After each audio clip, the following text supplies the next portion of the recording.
Bill Nye the Math Guy. Bill Nye the Math Guy. Bill Nye the Math Guy. Math rules. Bill Nye the Math Guy. Multiplication is part of an equation. Bill Nye the Math Guy. P-Rad to the green. Bill Nye the Math Guy. Oh, yeah, just watching the view. Do you know that everything is made of by oblique angles and oblique triangles? Well, come on, you see. Today we will learn a little bit about oblique triangles. Come on. Also, we will learn about triangles, right triangles. And also, we are gonna learn about graphs. So you see, come with me, come on. Okay, as I was telling you, we will have our friend Maria, our friend Fatima, and our friend Valeria explaining us these things detailed. So you can see, for example, this plant is beautiful. So if this plant begins its journey from the top, as I previously said, it's a cosine. But if then it begins its journey from the bottom, it's a sine. Also, for example, let's put angles. Where you can find angles? Let's look. Oh, you see here? You can see here. There is a right angle. So here is a triangle. Also here, another right angle. So you see there's triangles everywhere. You see? Here's a triangle. Come on. So you see, in the graphs, we have the sine and the cosine.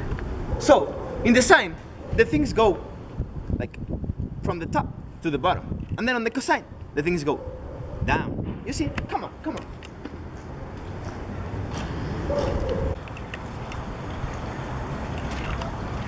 Oh, I was just reading this book about angles.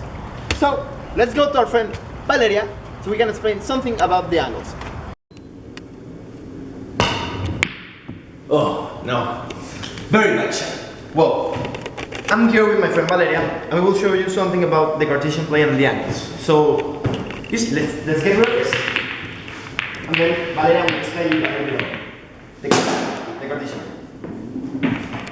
Okay guys, so let's just imagine that this one right here is the x-axis and this one right here, it's called the y-axis. So if you're in the x-axis and you go all the way up, that would make it a positive angle. So if you go all the way downwards, that would make it a negative angle. Either way, positive or negative, if that angle is a multiple of 90, it will be called a quadrantal angle. So let me, so what you're saying is, if I take this ball and I hit it and it travels all this way, it's 90 degrees, right? Right. It's positive 90 degrees. Right, so because it's going all the way up. That will be a quadrantal angle because it's 90 degrees. Yes. So then again, if I hit this ball and then it comes back again to here, it travels 180 degrees. That's still a quadrantal angle? Yeah. Yes? Yeah. So again, if I hit and then it goes all the way and it goes back to the beginning. It would still be 1 because it would have traveled 160 degrees. Ah, okay. Oh, perfect. I understand.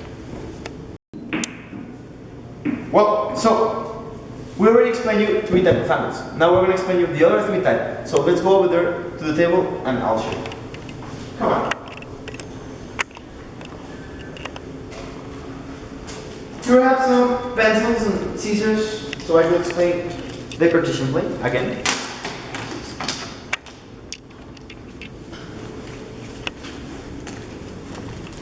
So we're simulating here a Cartesian again. So let's say we're given a 150 degrees positive angle. And if our x-axis starts right here in the 0, that would mean it would be all the way up here, 150. Now, you see this little space? Well, here, we would call it a reference angle if we get from where it ended to the x-axis again. Meaning, if this whole thing is 180, we will subtract the 150, leaving us with a 30-degree reference angle. Now I'm going to tell you about the coterminal angles. So this can either be negative or positive. How do we get a positive coterminal angle? Well, that's really easy. Just start from the 0, right where you started with your normal angle, and you go all the way to 360 degrees until it actually reaches the angle you were left with.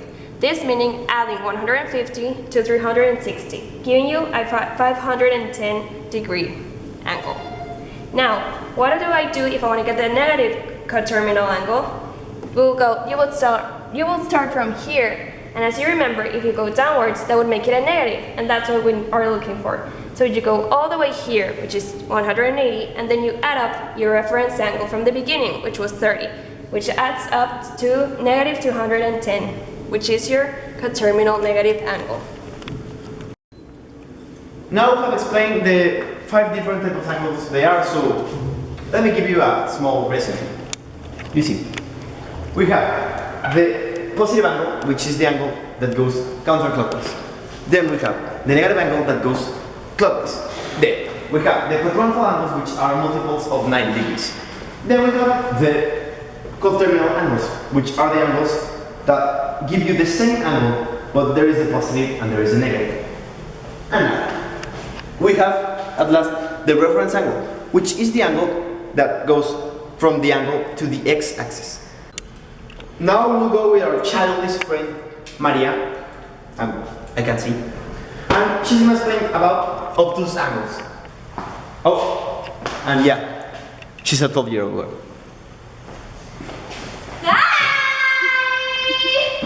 I told him. I'm going to explain obtuse triangles. Oh my god. Oh my god. So, I'm going to explain obtuse angles, and here's how I'm going to do it. With this piece of paper and pen. As you can see, here we have an obtuse triangle because it doesn't have a right angle. So, there are various formulas you can use to get the angles and the sides for this kind of triangle. First, you can use sine law. This is usually used when you have couples. For example, an angle here and a side here, or an angle here and a side here, or an angle here and a side here. You need to have couples. So this is how it's used. If you want to get the angle, you need to put the sine A on the top with the side on the bottom equals sine B with a B on the bottom. Imagine you want to get sine of B. So you're gonna do this. You're gonna put sine A and the B multiplies. So you're gonna pass it here over A. Sine of B is left. But how do you isolate B? Simple. You're just gonna pass the sign over here as an inverted sign over the whole thing. And that is how you isolate for B and get angle B. But if you want to get a side, it's a little bit different. First of all, the sides go on the top. And you do the same thing, but the whole thing is going to multiply. So you put A sine of B over sine of A, which equals B. And that's how you get the sign with sine law. Cosine law is used when you do not have a couple and you cannot use sine law. And here are the formulas. A squared equals B squared plus C squared minus 2BC cos of A. Or B squared equals A squared plus C squared minus 2AC cos of B. Or C squared equals A squared plus B squared minus 2AB cosine of C. These are the formulas, and you use them like they are if you want to get the sides. But if you want to get an angle, you just switch them a little bit. For example, A squared equals B squared plus C squared minus 2BC cos of A. First, you pass the B squared and the C squared subtracting. So it's going to be A squared minus B squared minus C squared equals negative 2BC cosine of A. Then you pass the negative 2 and BC dividing because they're multiplying with cos of A. So it's going to be A squared minus B squared minus C squared over negative 2BC equals cosine of A. And as I explained before, the cosine is going to be inverted. So you put cosine inverted a squared minus b squared minus c squared over negative 2bc equals a. And that is how you get an angle using cosine law. See? It's really simple. A 12-year-old can do it. Woo! That's why I'm a math teacher.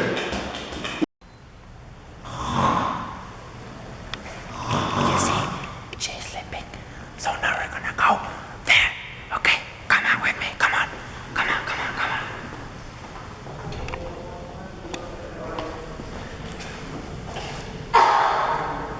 Now I can take this. You know, that was a childish place. So let's go and let's keep teaching some math.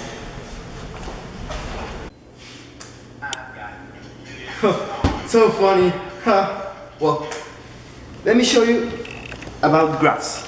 So here my friend Fatima is gonna explain a little bit about graphs. Here I have this scale, so you know. Well, there is. Let me take out this, and let me show you an example with a cable. So let me pass this, and Fatima will explain. Okay, so here is the, this will be like a plane.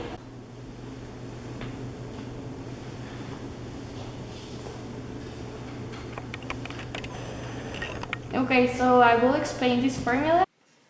So here we have an example of the graph, and this is a formula that is a sin of plus minus bx plus minus c plus minus d. So then I will explain what is a. A is how tall you go from the middle, and then you go up, and then you go down. So in other words, A stands for amplitude. Also remember that sin starts from the middle, then goes up, then goes down, and it ends where it begins. And if it was a cos, it will start from the top and go to the lowest point and go back to the top. Then B is the amount of waves that are in the graph. In this case, we have two waves, so B will stand for. Then we have C. C is the displacement in the horizontal line, and in this case we don't have a C because it starts in 0. Then we have D. D is the displacement in the y-axis or the vertical line. In this case we have a displacement of 1 because it doesn't start in 0, and this is all.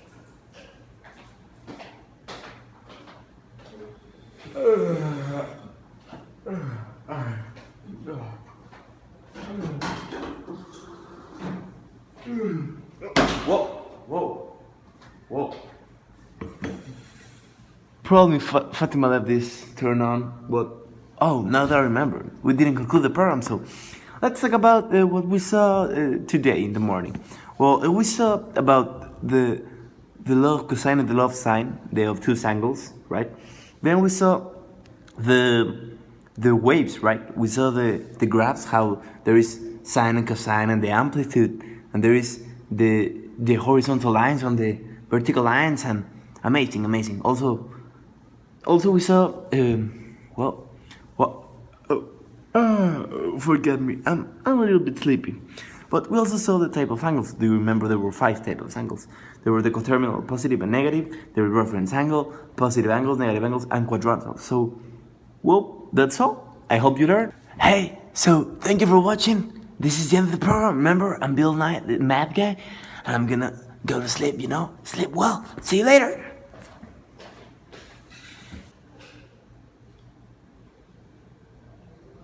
Bill Nye the Math Guy. Bill Nye the Math Guy. Bill Nye the Math Guy. Math rules. Bill Nye the Math Guy. Multiplication is part of an equation. Bill Nye the Math Guy. Bill He ran to the green. Bill Nye the Math Guy.